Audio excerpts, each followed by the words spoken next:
Welcome back to the channel and buckle up because today's courtroom drama is about to heat up fast. We're diving into the case of People versus Samuel Peoples, and yes, you heard that right. This is a case filled with tension, bond violations, tether tampering, and questions of competency. Right from the start, you can sense the seriousness. A forensic evaluation is ordered, bond violations are in play, and the judge wastes no time cutting through the noise. What makes this so compelling is that it's not just about law, it's about human behavior under pressure. Why did Samuel cut his tether? Was it a desperate act, a cry for help, or something more calculated? Keep watching closely because this case isn't as straightforward as it looks. And trust me, by the end of this video, you'll be asking yourself whether you would have ruled the same way as this judge. You huff one more time and we're going to have a problem. Childers, McDuffie, Mr. Brown, Miss Yagi, my chamber. Court does call the cases of the People versus Samuel Peoples. Thank you, Richard. People. And Alex Warren Green on behalf of Mr. Peoples. State your name, Sam. Samuel Peoples. Your Honor, in file 1326, Mr. Peoples has not yet been referred to the Forensic Center. I've prepared an order, and we are asking the court to order a forensic examination in that case. All right, I will order a forensic examination without objection on that case. What is my next date? Give me. Let's see how. Because has he already started the process?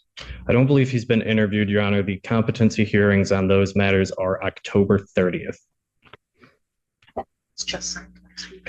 That was last week. All right. So set a competence here, October 2025, 9 a.m. All right. What are we doing on the other cases? Your Honor, in the bond violation matter, we'd ask to continue our plea of mute at this time. That bond violation arose from the charges he is now facing in the felony case 1326.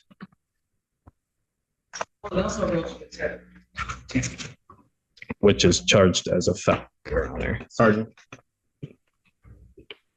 Ms. McDuffie apprised the court that there is a tether tamper, which gave rise to the bond violation. He has been charged with a felony for tether tampering. So I think at this time He has been?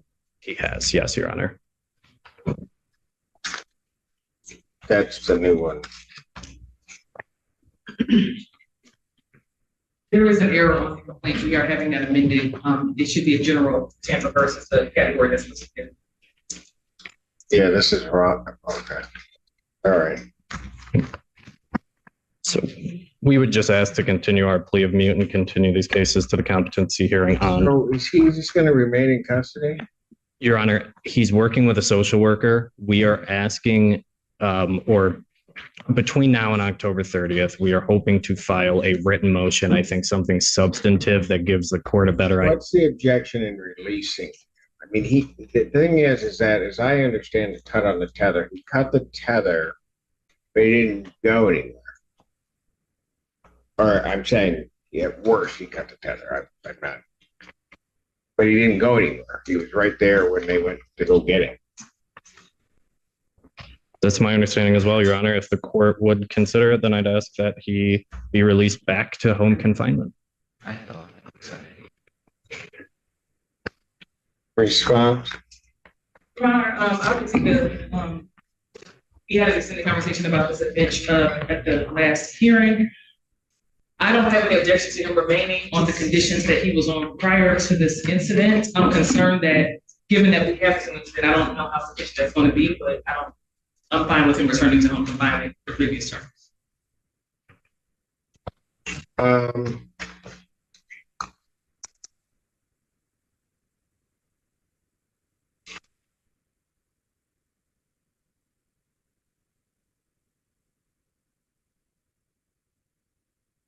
Mr. Peoples, if I let you go back home, you're going to cooperate and do. Wow, did you catch that moment?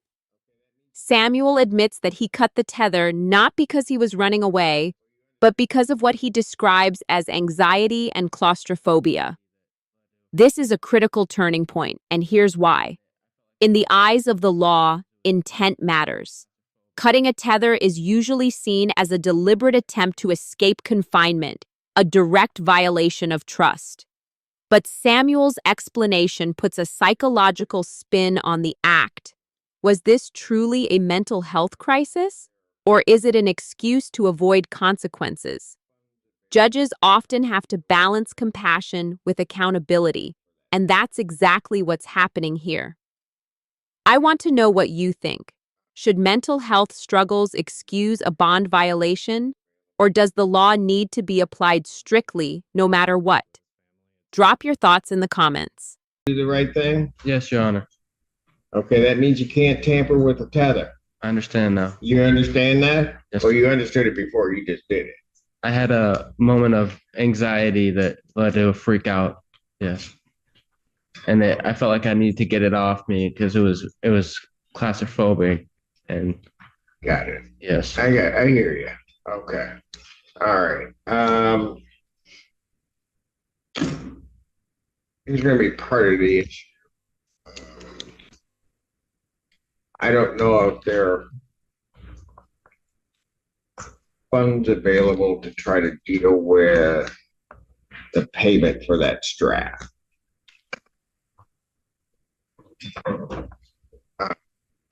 Do you know family-wise whether that's available? Your Honor, we have been in contact with his family. It's certainly something I can ask them.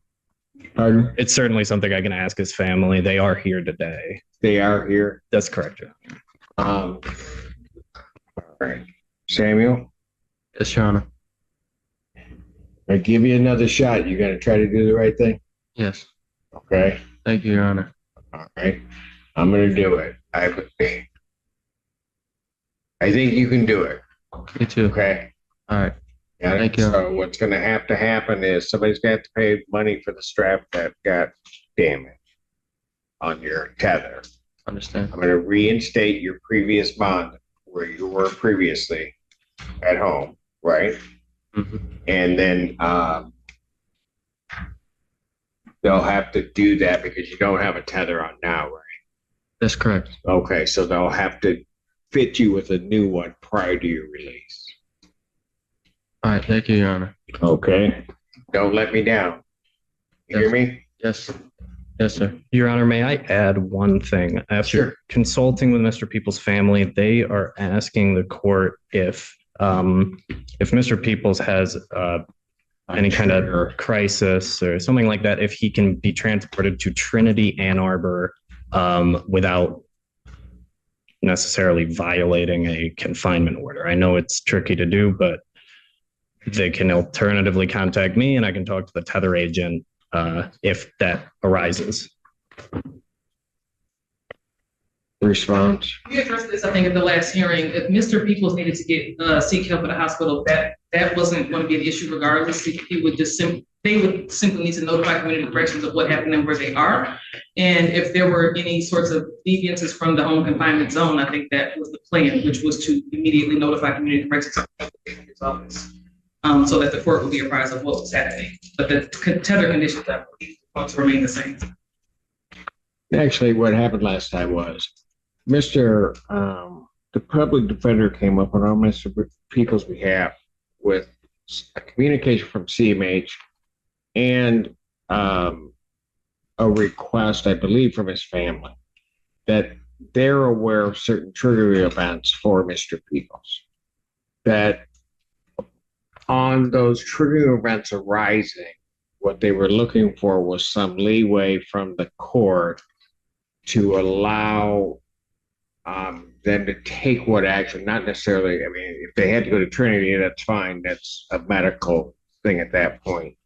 But from what I understood and what was explained to the court, sometimes it may just be a walk just to kind of bring him back and to do whatever. I mean, I'm not using medical terms, but yeah, I think you get what I meant. My understanding is, as we were looking at that, is the people were absolutely not in agreement with that. That's not correct, Your Honor. The request. Well, that's what you said. The request for a That's what you said at the bench. If you're telling me I'm wrong, then you better be clear, Jade, right now. I will be clear right now, Your Honor. What I said was no to the request for a tracking tether, not for home confinement. That's what I disagreed with. When he asked whether or not they could leave, you objected vehemently, which is why I came to the decision that what I was going to do was I was told and I made it very clear, we'll bring him in here. Because what I told him very clearly is, fine, you can ask for permission, but maybe we're just in a situation to ask for forgiveness. Let the family do what they need to do. That's what you said. That was your objection.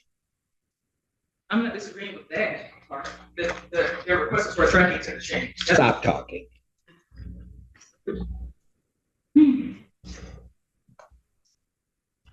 You huff one more time and we're going to have a problem. Childers, McDuffie, Mr. Brown, Miss Yagi, my chamber. I'm grabbing Mr. Wondering right now, your partner. Your Honor, I'm very familiar with Mr. Peoples' case that the court wants to proceed. All right. Ms. Douglas is now here on behalf of the people on this one. So I think we can finish this up. Here's what I'm doing. His new case had $100,000 bond. I'm going to make his bond in his new case match the bond with the conditions in his other case, so that he can be released, because otherwise he would be held on that. He'll be refitted with a tether on, he'll be refitted with a GPS home confinement tether prior to release. My understanding is the family can pay the $175 to community corrections, so they'll get that paid. And all prior conditions are reinstated. And then we need a new date. So when do we? Your Honor, my request. Well, I got the confident, it's actually going to be October 30th. Okay. It's going to be our day. So, all right. Thank you, Your Honor. May I provide the court with the order to undergo forensic? There hasn't been enough on this case yet, Mr. I'm not. No, go ahead.